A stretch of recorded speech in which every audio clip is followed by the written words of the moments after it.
Baik, pagi ini kita akan belajar firman Tuhan, judulnya Merdeka atau Mati. Kita baca sama-sama Roma 6 ayat yang ke-18.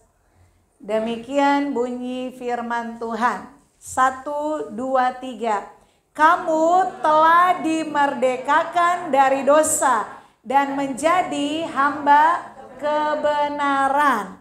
Saudara yang kekasih, ajaran kekristenan yang sejati adalah diampuni untuk diperbaiki. Ini yang tidak semua orang Kristen memahaminya. Kekristenan yang sejati adalah dimerdekakan dari dosa dan menjadi hamba kebenaran. Kalau saya pakai ilustrasi seperti ini, semua manusia yang terlahir setelah Adam dan Hawa jatuh di dalam dosa, keturunannya sampai kepada saya dan saudara, kita semua sudah terlahir dosa. Kita semua ada di dalam satu penjara, kalau saya pakai istilah penjara, namanya penjara iblis. Orang yang ada di dalam penjara iblis itu menjadi budak dosa. Kematian Yesus di kayu salib yang kita percaya 2000 tahun yang lalu itu mengeluarkan kita dari penjara dosa ini. Jadi saudara dan saya yang terlahir dalam kodrat dosa karena dosa Adam, kita dibebaskan. Kita dikeluarkan dari penjara itu lewat kematian Yesus di kayu salib. Itu yang namanya kasih karunia. Itu yang namanya anugerah. Sehebat apapun, sepintar apapun, secakap apapun manusia, dia tidak bisa mengeluarkan dirinya dari penjara iblis. Makanya kematian Yesus itu disebut anugerah. Bukan karena perbuatan baik kita. Bukan karena kelebihan kita. Bukan karena siapa kita. Tetapi semata-mata karena kasih dan karunia Allah, kita dibebaskan, kita dikeluarkan dari penjara iblis. Tujuannya supaya kita tidak lagi menjadi budak dosa. Amin. Kasih karunia, Yesus mati di kayu salib, Yohanes 1 ayat 29, mengangkut dosa semua seisi dunia. Artinya Yesus mati bukan hanya untuk orang Kristen. Yesus mati bukan hanya untuk menebus dosa agama Yahudi. Yesus mati untuk semua manusia. Dari manusia yang pertama namanya Adam, sampai manusia terakhir yang akan lahir di dunia. Dosanya diselesaikan oleh Tuhan Yesus di kayu salib. Jadi saudara nanti kalau ketemu Adam di kekekalan, saudara jangan sentil dia. Gara-gara kamu biang kerok ya, aku terlahir dosa. Akibat dosa Adam yang membawa kita di dalam penjara sudah diselesaikan oleh Yesus lewat kematiannya di kayu salib. Amin. Tetapi kekristenan bukan hanya sekedar kita keluar dari penjara iblis dan selesai. Wow, aku jadi orang bebas. Tidak. Kekristenan yang sejati, Yesus mati untuk saya dan saudara bukan hanya mengeluarkan kita dari penjara iblis. Bukan hanya supaya kita tidak menjadi budak dosa lagi. Tetapi tujuannya supaya kita kembali ke rancangan semula. Kenapa Allah menjadikan Adam dan Hawa? Apa rancangan Allah buat mereka ketika mereka belum jatuh dalam dosa? Yaitu supaya mereka menjadi anak-anak Allah. Amin. Nah makanya tugas orang percaya setelah kita diampuni dosa kita, kita harus diperbaiki. Ketika kita tidak menjadi budak dosa lagi, bukan berarti kita bebas. Tetapi kita harus membawa diri kita di dalam kehendak bebas, dalam kesadaran kita, untuk menghambakan diri kita menjadi hamba kebenaran. Hamba kebenaran kalau pakai bahasa yang sering kita dengar, hidup di dalam kehendak Allah. Ketika kita menjadi hamba kebenaran, ketika kita hidup melakukan kehendak Allah, kita seperti masuk di dalam tanda kutip penjaranya Tuhan. Dan itu maunya Tuhan. Dan ketika saudara ada di dalam penjara Tuhan, baru Filipi 2 ayat 5, to be like Christ, menjadi seperti Kristus, itu kita capai tujuan itu. Ini rancangan Allah semula. Amin. memiliki pikiran dan perasaan seperti Kristus. Yesus mati menebus dosa. Goalnya apa? Supaya kita memiliki pikiran dan perasaan seperti Kristus. Karena ketika kita dijadikan, diciptakan, kita punya pikiran. Allah punya pikiran. Tujuannya apa? Supaya kita mampu memahami pikiran Allah. Ketika manusia dijadikan, kita punya perasaan. Allah punya perasaan. Tujuannya apa? Supaya manusia yang adalah ciptaan mampu memahami perasaan Allah itu seperti apa. Kita diciptakan dengan kehendak dan kehendak kita bebas. Tujuannya apa? Supaya Allah mau kita datang mencari Allah bukan karena kita robot. Tetapi dengan kesadaran diri bahwa aku tidak bisa hidup tanpa Tuhan. Aku ciptaan. Aku perlu mencari penciptaku supaya aku mengerti kenapa aku diciptakan. Amin. Amin saudara. Nah, 1 Petrus 2 ayat 16 kita baca sama-sama 1, 2, 3. Hiduplah sebagai orang merdeka dan bukan seperti mereka yang menyalahgunakan kemerdekaan itu untuk menyelubungi kejahatan-kejahatan mereka. Tetapi hiduplah sebagai hamba Allah. Ada banyak orang Kristen salah berpikir, punya pemahaman yang salah. Wow, kalau saya sudah jadi orang Kristen, berarti saya percaya Yesus. Saudara jawab jujur. Ketika saudara di luar sana lihat kehidupan orang Kristen, apakah semua mereka sudah jadi berkat? Apakah hidup mereka sama seperti Kristus? Kan Kristen, pengikut Kristus. Saudara tahu nggak kapan kata Kristen itu pertama kali keluar? Itu di Kisah Rasul. Di kota namanya Antioquia. Ketika ada murid-murid berkumpul. Dan orang-orang yang melihat, wih ini orang-orang cara hidup mereka, pengajaran mereka seperti Yesus yang mati itu loh. Persis yang diajarkan. Jadi orang yang melihat yang ngomong ini Kristen. Kristus kecil. Yang hidupnya seperti Kristus. Waktu itu Yesus sudah mati, sudah bangkit, sudah naik ke sorga. Nah zaman sekarang kita disebut Kristen bagaimana? Ketika datang ke gereja, ketika percaya Alkitab, kitab suci, ketika pakai kalung salib. Tetapi apakah perbuatan kita menunjukkan kita ini adalah Kristus kecil? Amin. Nah, kenapa ada banyak orang Kristen bisa salah seperti itu? Karena di dalam konsep berpikir aku kalau Kristen percaya Yesus, aku sudah punya kapling di sorga. Yakin mati masuk sorga. Dan tidak berjuang. Bagi mereka aku di dalam penjara, aku dibebaskan. Wow, aku merdeka. Padahal kalau saudara belajar kebenaran, yang disebut benar-benar merdeka bukan ketika kamu dibebaskan. Tetapi ketika kamu membawa dirimu menjadi hamba kebenaran. Ketika kamu hidup melakukan kehendak Allah, itu kemerdekaan yang sejati. Amin. Amin saudara. Nah saudara yang kekasih, di dalam Yohanes pasal yang ke-8 ayat 31 dan 32 kita baca sama-sama 2-3.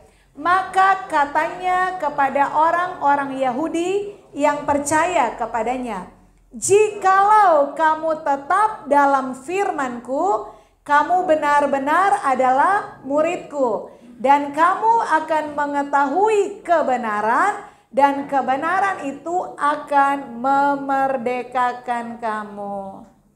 Saya punya pertanyaan sederhana. Saudara punya jadwal setiap hari untuk baca Alkitab? Amin. Yang belum bertobat. Ini Yesus yang ngomong. Tetap tinggal di dalam firman. Supaya kamu mengerti kebenaran. Karena kebenaran itu yang akan memerdekakan kamu. Bagaimana kita mau jadi hamba kebenaran? Bagaimana kita mau hidup melakukan kehendak Allah? Kalau kita nggak pernah baca Alkitab. Ini kan suara Tuhan. Kalau kita nggak suka datang ke gereja, kalau kita nggak suka dengar khotbah-khotbah yang benar. Bagaimana kita ngerti kebenaran? Bagaimana orang yang tidak mengerti kebenaran mau menjadi orang yang benar-benar merdeka itu tidak mungkin. Amin saudara. Tetap tinggal di dalam firman. Makanya saudara, sekali lagi saya selalu mengajak gak bosan-bosan hampir setiap minggu. Berilah waktu setiap hari untuk komitmen saya mau membaca Alkitab.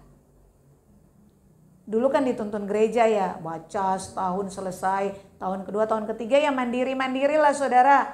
Cari, karena ada yang dari Kejadian, ada yang dari Matius. Pokoknya disiplinkan diri. Dan saudara, yang kedua harus punya waktu untuk berdoa.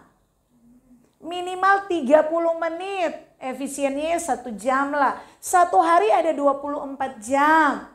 Saudara, kalau saudara berdoa, kebenaran firman yang saudara baca, yang saudara dengar, itu akan dihidupkan oleh Roh Kudus. Biar saudara tiap hari baca Alkitab, Kejadian sampai Wahyu. Kalau tidak duduk diam di dalam persekutuan, dalam hadirat Tuhan, saudara akan jadi ahli Farisi. Hanya mengerti firman, tetapi nggak ngeh, nggak benar-benar menghidupinya. Amin. Sebaliknya orang hanya duduk doa aja, tapi nggak ngerti kebenaran yang sejati, itu makanan empuk penyesatan kuasa iblis. Amin saudara. Oke, nah kita akan belajar bagaimana mewaspadai dosa. Karena kalau jujur ditanya sebagai orang Kristen, wah saya sudah percaya Yesus, saya nggak mau bikin dosa lagi, saya mau hidup menyenangkan hati Tuhan. Kalau jujur begitu kan teorinya orang ngomong. Tetapi kenyataan kenapa ada banyak orang Kristen berbuat dosa. Bahkan jatuh bangun di dalam dosa yang sama. Bahkan tahu itu dosa, itu salah, menikmati dosanya. Itu lebih celaka lagi saudara. Sehingga ada banyak orang ketika sudah dikeluarkan dari penjara iblis, tetapi tidak melangkah dalam kebenaran, tidak menjadikan dirinya hamba kebenaran, tidak masuk dalam penjaranya Tuhan, itu cepat lambat dia yang sudah keluar dari penjara iblis akan masuk lagi. Amin saudara. Ketika saudara ada di dalam penjara Tuhan, saudara gak mungkin kembali ke sana. Tetapi dikeluarkan dari penjara iblis, itu kasih karunia, itu bagian Tuhan, itu pekerjaan Tuhan. Tetapi untuk melangkah masuk dalam kebenaran, jadi hamba kebenaran, itu bagian manusia. Makanya hidup ini perjuangan, perlombaan. Amin. Kerjakan keselamatanmu dengan takut dan gentar. Salah satu poinnya, kamu belajar kebenaran, hidupi kebenaran, lakukan kebenaran. Step by step, selangkah demi selangkah kamu membawa dirimu masuk dalam penjaranya Tuhan. Hidup melakukan kehendak Allah. Dan ketika saudara hidup melakukan kehendak Allah, kalau kamu baca Matius 7 ayat 21, 22, 23. Satu-satunya syarat kamu ketemu Tuhan, diterima Tuhan, ketika kamu sepanjang umur hidupmu melakukan kehendak Allah. Karena di hadapan Tuhan orang Kristen yang tidak melakukan kehendak Allah, Yesus cuma berkata apa? Enyah dari hadapanku. Aku tidak mengenal kamu, hai kamu pembuat kejahatan. Ketika kita mengerti harus hidup melakukan kehendak Allah, kita tidak melakukan, di hadapan Tuhan kita adalah orang-orang yang jahat. Nah, kita akan belajar pagi ini bagaimana mewaspadai dosa. Dengan kesadaran kita, kalau ditanya kita nggak mau hidup dalam dosa, amin saudara? Kita nggak mau, bahkan saudara pun yang bergumul dalam dosa, itu punya kerinduan Tuhan, aku pengen bebas, aku pengen keluar. Tapi kadang-kadang nggak bisa. Nah kita akan belajar pagi ini bagaimana supaya benar-benar kita mengalami kemerdekaan yang sejati. Amin. Bilang dulu merdeka, merdeka. Yang pertama, ada banyak orang Kristen tidak menyadari bahwa dia masuk dalam jebakan iblis. Ya. Yang kedua, kenapa orang Kristen masih bisa jatuh bangun di dalam dosa? Karena tidak mengasihi Allah. Dan yang ketiga, karena orang Kristen tidak menyadari bahwa di dalam dirinya dia harus berjuang dengan yang namanya kodrat dosa. Kita belajar 3 poin ini satu persatu. Yang pertama, tidak mengerti kebenaran. Kenapa ada banyak orang Kristen bisa masuk dalam jebakan iblis? Cuma satu jawabannya, tidak mengerti kebenaran. Itu salah satu alasan kenapa saudara harus baca Alkitab. Itu salah satu hal kenapa saudara harus ke gereja dengar firman. Itu salah satu alasan kenapa di WA Group pagi-pagi sudah ada ayat, sudah ada quote di situ, 1-2, terus siangnya ada renungan, malam ada renungan. Karena kalau tidak mengerti kebenaran, saudara orang Kristen dari kandungan sekalipun, kamu akan mudah masuk dalam jebakan iblis. Ya, iblis itu licik. Ya, jangan saudara pikir, wah aku sudah mengalahkan iblis. Iblis itu diciptakan dalam kesempurnaan loh, Lucifer itu. Kemudian dia dicampakkan karena memberontak. Dia diciptakan dalam kesempurnaan. Kalau dia nggak hebat, dia nggak mungkin menjatuhkan Adam dan Hawa. Adam dan Hawa nggak seperti kita terlahir dosa. Adam dan Hawa itu diciptakan menurut gambar Allah. Adam itu disebut anak Allah. Tapi kenapa bisa masuk jebakan? Bahkan Yesus, iblis tahu ini anak Allah, dikandung dari Roh Kudus, dia tahu. Sebelum Yesus lahir di kekekalan dia sudah kenal Yesus itu siapa. Tapi ketika Yesus menjadi manusia, dia mencoba Yesus di padang gurun. Kalau tidak ada kemungkinan Yesus jatuh, ngapain iblis susah-susah mencobai? Mengerti? Tetapi Yesus menang, puji Tuhan. Amin. Nah, jebakan iblis kalau orang yang di luar-luar sana, mereka hidup dalam dosa mencuri, membunuh, berzina, dan lain sebagainya. Yang melanggar hukum lah. Tetapi kalau orang Kristen kan tanda kutip, apalagi yang rohani, wow aku tidak membunuh, aku tidak mencuri, aku tidak menipu lagi, aku tidak berzina, itu sudah bukan bagianku.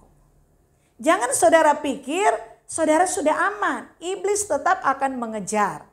Dan dia kasih jebakan. Makanya kenapa kita harus baca Alkitab supaya kita tahu. Salah satu hal, Yesus akan datang kedua kali. Nah, kita belajar dari Alkitab tanda-tanda zaman. Apa aja yang akan terjadi menjelang kedatangan Tuhan. Sehingga kita tahu, oh kita sudah hidup di akhir zaman. Harus lebih waspada, harus lebih mempersiapkan diri. Dan Alkitab menulis salah satu tanda zaman menjelang kedatangan Tuhan, itu akan muncul nabi-nabi palsu, guru-guru palsu, ajaran-ajaran sesat. Kalau dibilang palsu berarti mirip banget dengan asli. Makanya kepalsuan, penyimpangan itu di mimbar gereja, bukan di luar sana. Mengerti? Sehingga orang Kristen yang tidak memahami kebenaran itu mudah masuk jebakan iblis. Saya kasih contoh. Saya pernah nangani ada seorang bapak. Itu dari kandungan udah Kristen, nenek moyangnya udah Kristen. Dan dia sangat bangga dengan kekristenannya. Tetapi saudara tahu dia hidup, menikah, punya anak banyak, anaknya gak diurus. Dia pergi sama perempuan lain, cari perempuan bahkan yang beda-beda agama. Tetapi kalau ngomong firman Tuhan, ayat-ayat itu jagonya luar biasa. Tapi gak pernah ke gereja. Kalau ke gereja Natal atau kalau ada acara apa pernikahan baru dia muncul gereja. Hidupnya sehari-hari ya minum, mabuk, suka-suka dia. Gak ngurus keluarga. Ketika dia akan menikah dengan yang agama lain, dia datang ke Pak Titus, ke Pak Gem. Terus kan dia lebih tua. Saya mau nikah, kamu ini ya, kamu doain ya. Oh gak bisa om, kan di gereja kan sudah ada aturan. Saya punya organisasi ada aturan. Kalau mau nikah ya harus satu iman, terus ada katekisasi. Dia jawab apa saudara? Saya ini sudah banyak mendampingi orang-orang yang mau nikah. Masa saya sudah tua begini harus katekisasi lagi, dia bilang begitu. Terus gimana om? Ya pokoknya calon saya terserah dia. Nah, tetapi saya tetap Yesus itu nomor 1. Saya sampai kapanpun apapun gak mungkin meninggalkan Tuhan Yesus. Dan dia yakin dia mati masuk surga. Hidupnya seperti itu. Pertanyaan sederhana, saudara kalau jadi Tuhan ketemu orang Kristen kayak gitu apa yang saudara lakukan? Nah, untung saudara bukan Tuhan ya. Makanya Rasul Paulus tuh di dalam Galatia 1 ayat 8 sampai 9 berkata begini.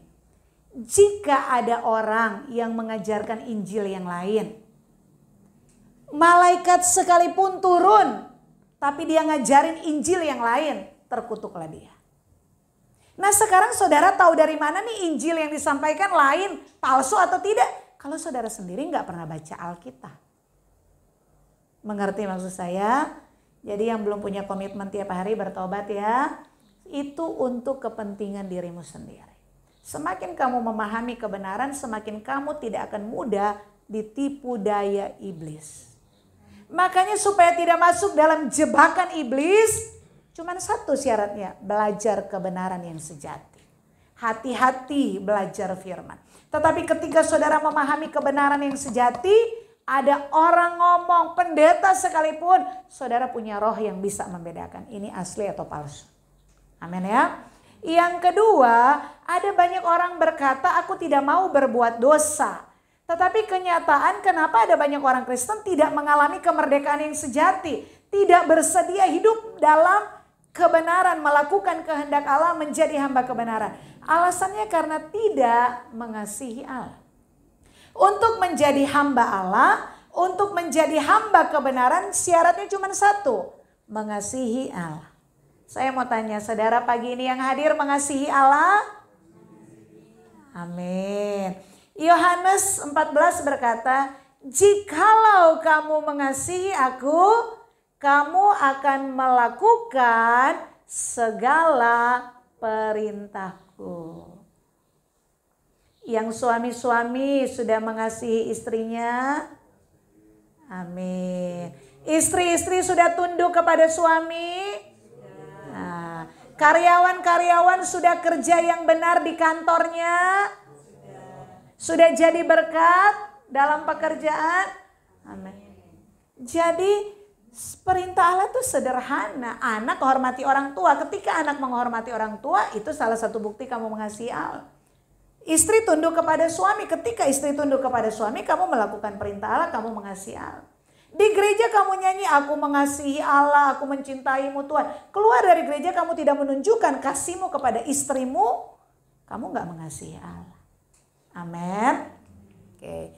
Mengapa orang tidak mengasihi Allah? 1 Yohanes 2 ayat 15, 16, 17.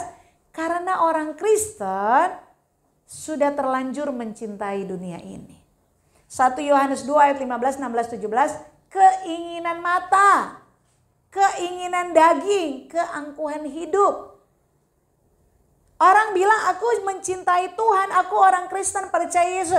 Tetapi kehidupan sehari-harinya dia memiliki keinginan daging. Keinginan daging itu apa? Keinginan daging itu makanan, seks yang tidak sesuai dengan standar firman. Yang kedua keinginan mata. Orang punya ini kepengen, lihat ini kepengen. Padahal bukan kebutuhan, bahkan tidak punya kemampuan. Dan yang terakhir keangkuhan hidup itu kesombongan, keegoisan, mementingkan diri sendiri. Dia nggak sadar ini dosa. Dia nggak sadar bahwa dia terikat dengan dunia. Nah orang yang mengasihi dunia dengan segala di dalamnya itu nggak mungkin mengasihi Allah.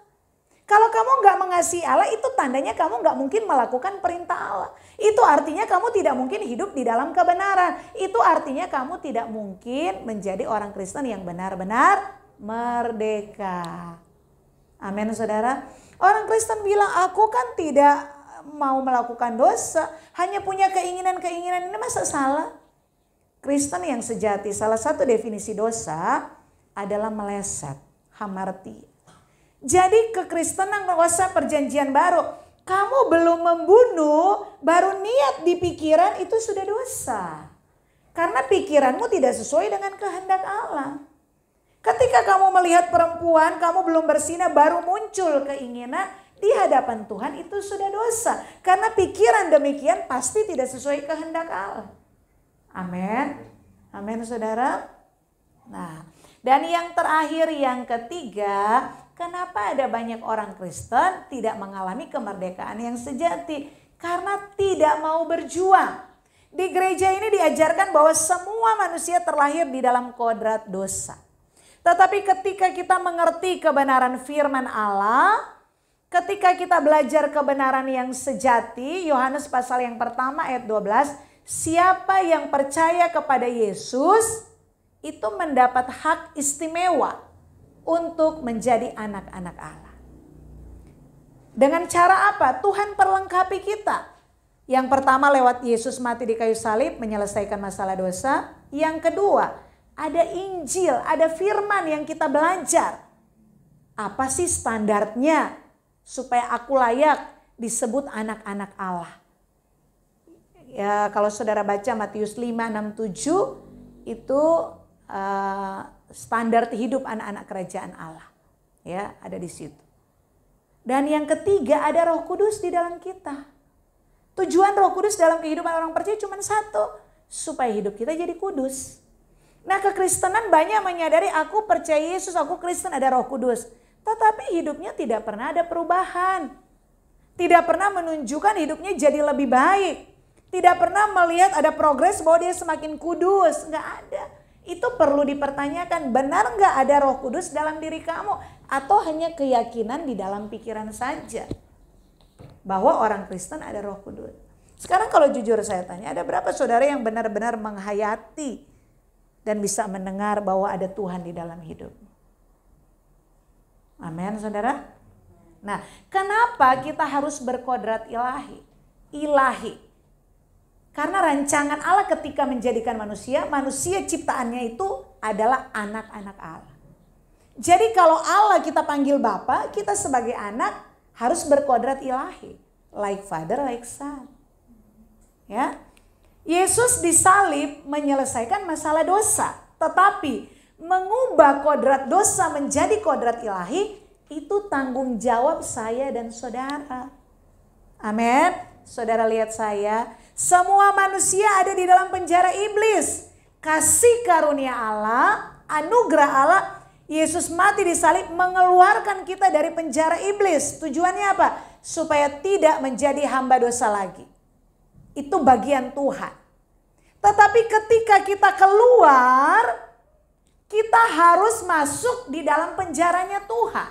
Melakukan kehendak Allah, menjadi hamba kebenaran. Dan ketika kita ada dalam penjara Tuhan, kita mendapat predikat sebagai anak-anak Allah.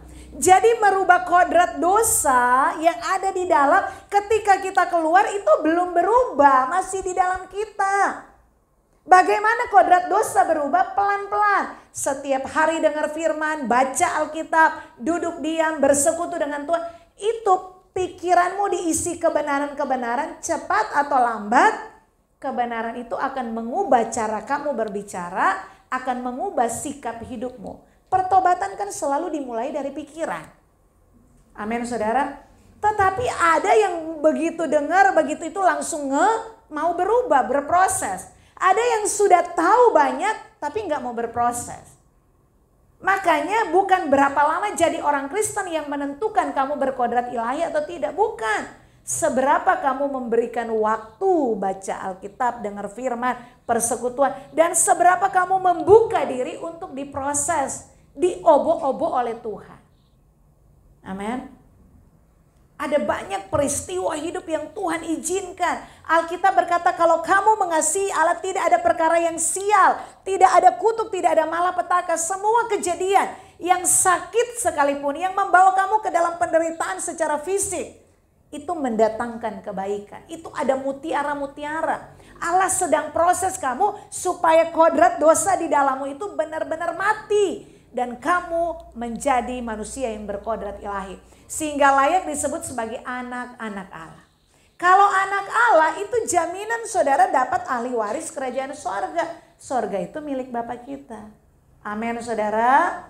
Jadi kekristenan yang sejati bukan sekedar aku percaya Yesus mati mengampuni dosa.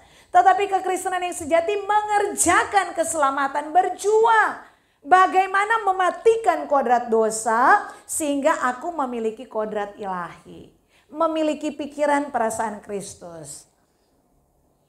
Ada satu ayat Roma pasal yang ke-7 ayat 21 sampai 25, saya kasih tahu saudara nggak usah baca. Paulus berkata begini. Saudara tahu Paulus, Rasul Paulus ya, yang menulis banyak kitab di Perjanjian Baru.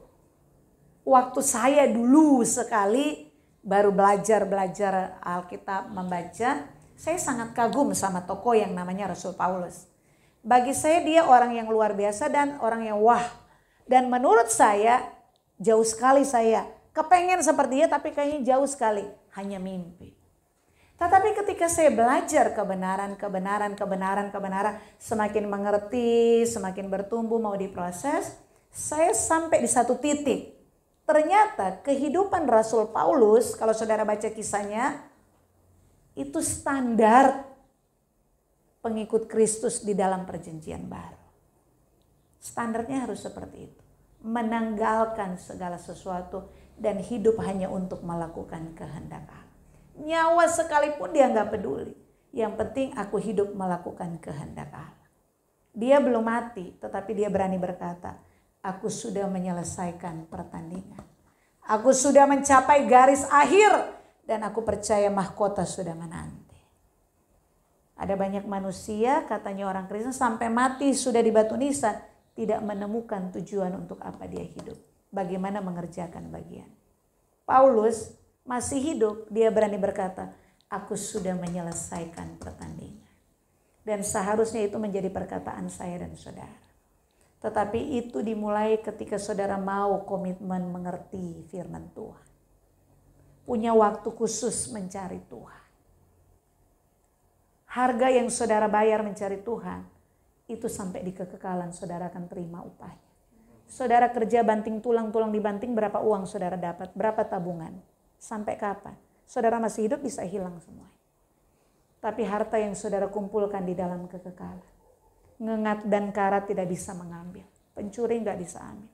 Itu akan kamu terima ketika kamu ketemu dengan Tuhan. Amin saudara. The Lord is my love. Sampai titik, nggak usah pendeta, jangan bersinah ya, jangan menipu-nipu. Orang nggak usah ngomong ke saudara. Ketika saudara punya hubungan dengan Tuhan, tahu Tuhan Roh Kudus dalam saya, baru di pikiran aja sedikit yang melenceng, Tuhan akan ingatkan, kamu salah. Nggak usah keluar sampai tindakan, nggak usah keluar lewat perkataan yang salah, baru terlintas di pikiran, Roh Kudus ingatkan. Itu yang namanya the Lord is my love. Tuhan adalah hukumku.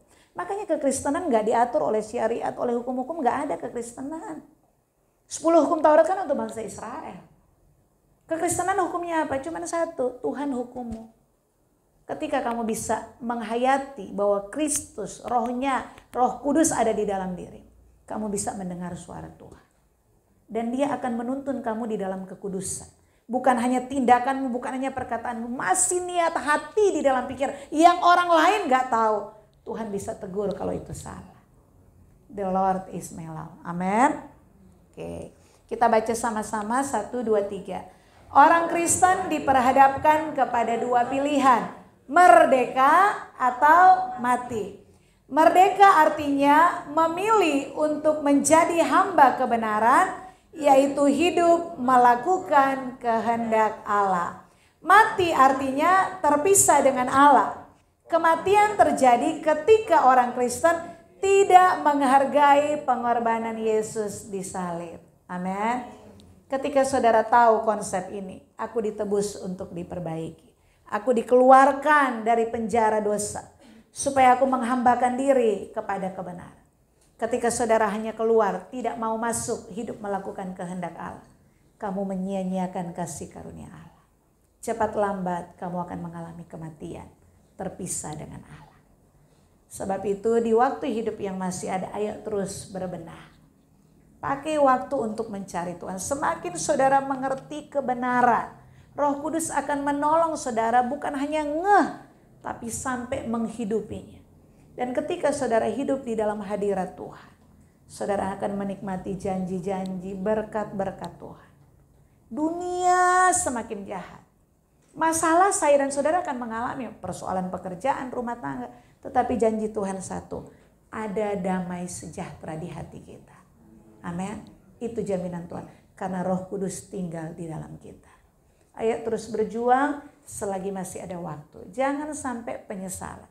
Kalau saudara belajar kisah Lazarus dan orang kaya, ulang-ulang saya katakan, orang kaya dia ada di neraka dalam penyesalan. Dan dia ingat semua keadaan dunia. Ada saudaraku di sana, tolong mereka. Tapi penyesalan selalu terlambat. Lazarus yang digambarkan sudah ada di sorga, dia nggak ingat satupun keadaan dunia. Kenapa? Karena yang dia terima di sorga, di dalam kemuliaan Allah, nggak pernah dilihat oleh mata. Gak pernah didengar oleh telinga manusia. Bahkan tidak pernah muncul dalam pikiran itu yang Allah sediakan. Dan itu Allah janjikan buat saya dan saudara. Amin. Sebab itu berjuanglah selagi masih ada waktu. Amin. Tuhan memberkati. Mari kita bangkit berdiri.